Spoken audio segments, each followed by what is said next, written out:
What's the scariest rumor you have heard about foreigners? Cheater. If I'm being honest. Oh, well, you're being honest, right? Hold on. This one, I like it because she's very honest, like very, very honest. Do you think Filipinos treat foreigners differently because of certain rumors? Is there a specific country whose people make you feel most nervous when they visit the Philippines? What's your name and age? Hi, I'm Alana and I'm 18 years old. Okay, you're so pretty, Aliana. Okay, you're welcome. So here's the question. What's the scariest rumor you have heard about foreigners? For me, actually, I don't really have a rumors, but uh, when um when I've heard the word foreigners, it's not actually scariest, but it's a good thing na I don't know po kasi talaga.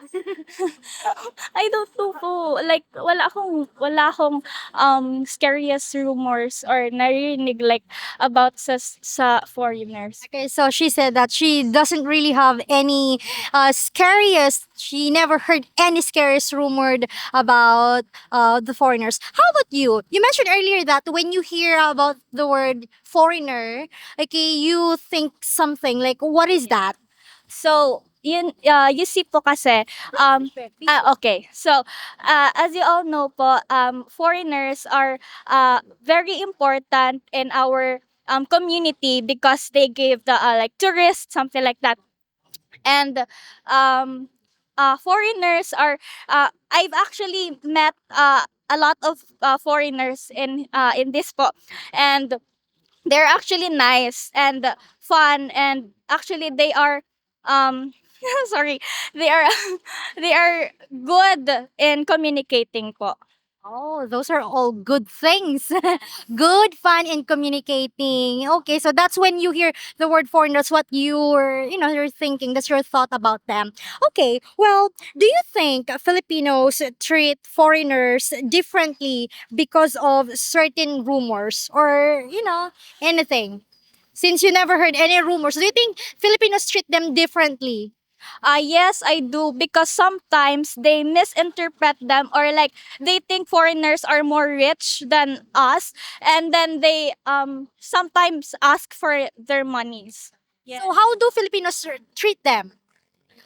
They treat them sometimes not good, but most of the people in the Philippines treat them well then. Oh, they treat them well. Okay. Is there a specific country whose people make you feel most nervous when they visit the Philippines? um I actually don't have, because I don't really what do you call this? I don't really interact, or I don't meet a lot of like foreigners po. What's one way you can make a foreigner feel welcome when visiting the Philippines for the first time? How can you make them feel welcome here?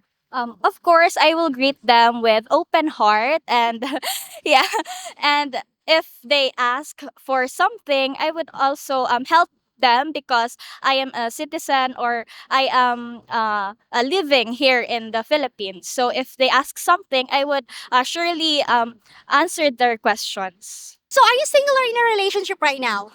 I'm single. How long have you been single? Not that long. Fresh from the breakup. What's your name and age? I'm Arwin po. I'm 18 years old. Oh, that's a unique name. Okay, so here's the question. What's the scariest rumor you've heard about foreigners? I think the scariest rumor that I've heard about foreigners is that example, they marry like Filipina women, I and after like a year, they will like live like left them hanging like that po. Oh no. Okay. Well, do you think Filipinos treat foreigners differently because of certain rumors? Um, I think ano po, it depends din po kasi because Filipinos treat foreigners based on what they like they experience like that. I think rumors are just rumors, and then they base what they experience, like if they like be friends with them or be in a relationship with them. If they see that the foreigners are like they are sincere, I think Filipinos are really don't like uh You don't treat them differently. yeah, they don't rely on those rumors po. Okay. You sound like you have a good heart.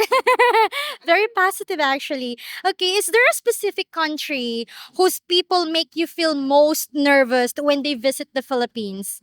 Um uh no, no, actually, because I think every like country has a different personalities. So I like I what You don't feel nervous, right? feel nervous. I just like know them more. I don't really think that they are scary like that po. Okay. Okay, let's go back with number one. Do you think that rumor about foreigners that they're going to leave their partners when they're like in a very, they've been together for so long. Do you believe in that? Um I've seen a lot po. So uh it's hard to like it's hard to tell right now because I don't experience it like personally, but right now I do believe that sometimes foreigners really do that po. But I don't generalize po. Excuse me. For the interview, ano lang, basic questions man lang. What's your name and age?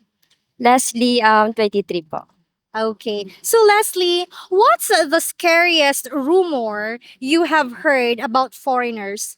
They take their partner's life po. Is there a specific country whose people make you feel most nervous when they visit the Philippines?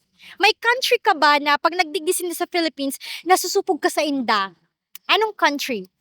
Yun, mga foreigner din po kasi ano, Which country? mga Americans. Oh, why?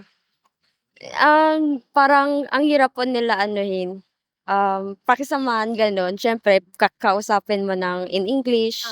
So, it's hard to speak with them in English. Yes po. Okay. We're turning around here. Okay. What's your name and age? I'm Stacy. I'm 20 years old. Okay, Stacy. That's a very beautiful name. Okay, now, what's the scariest rumor you've heard about foreigners? I don't think it's scary at all, but you know, it's not that scary, but base lang pwede taglish. Base lang in physical looks. Foreigners can be so masculine and they look so big, and maybe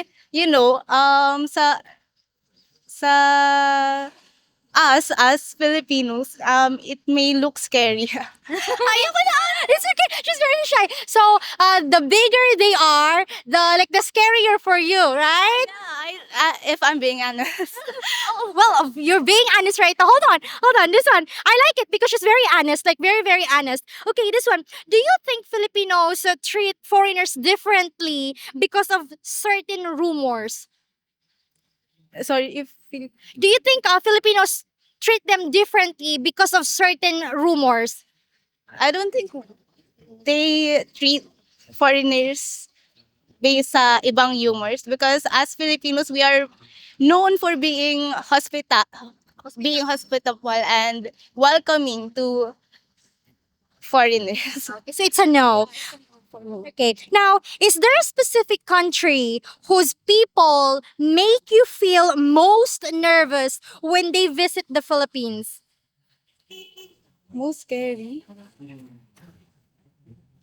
I don't think I have an answer for that because I've been in a hospitality industry for like a year now, and as an sa experience ko lang, I'm very welcoming towards my guests and they are very nice. Wala pa naman akong I haven't encountered a foreigner na may bad attitude towards Filipinos. Okay. You haven't, no, the question was, what do you call this? Is there a specific country whose people make you feel nervous? Like, for example, any certain country that make you feel nervous. Like, oh no, I feel nervous because, this is just an example, because he is from this country, like that.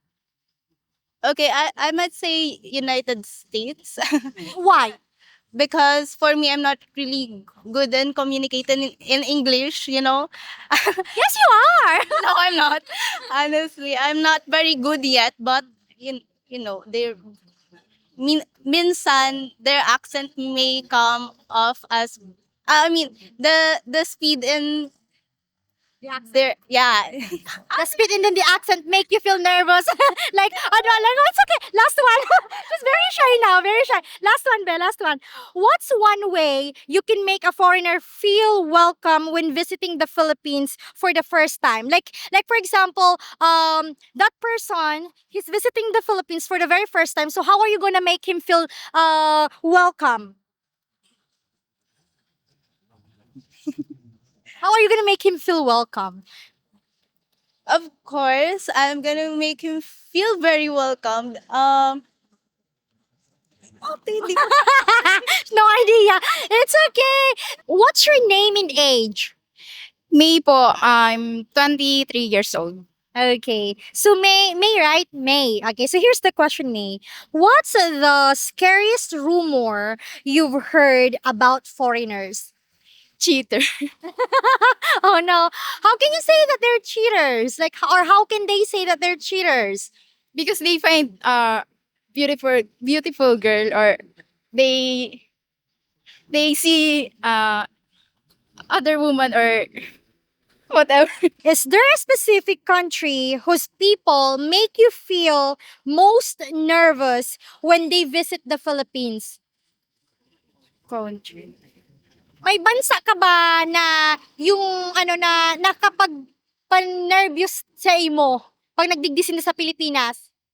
I think sa ano po, alam po, Pakistan po. Ay, Why? Why Pakistan? Linda. Iba po yung look. Because Different. they have different looks. What kind of looks? Like syempre, yung iba pong Pakistan, di ba po ma-black. Tapos, parang, Dark skin and malalaki po sila. Tapos, big guys, big, big person. parang, naano po, sa mga balibalita po baga, na, Okay, what's about the news? ano po, yung nagpapapatay or Oh, in the news, she said that she heard that they tried to kill someone like that. Okay. So, oh no, that's scary. Well, anyway, thank you so much, babe. We really appreciate your time. Thank you. Hopefully, we earned your subscription. And also, if you like our content, please consider becoming a member for exclusive videos. Thank you so much for watching and take care, everyone. Bye-bye. Beautiful reflection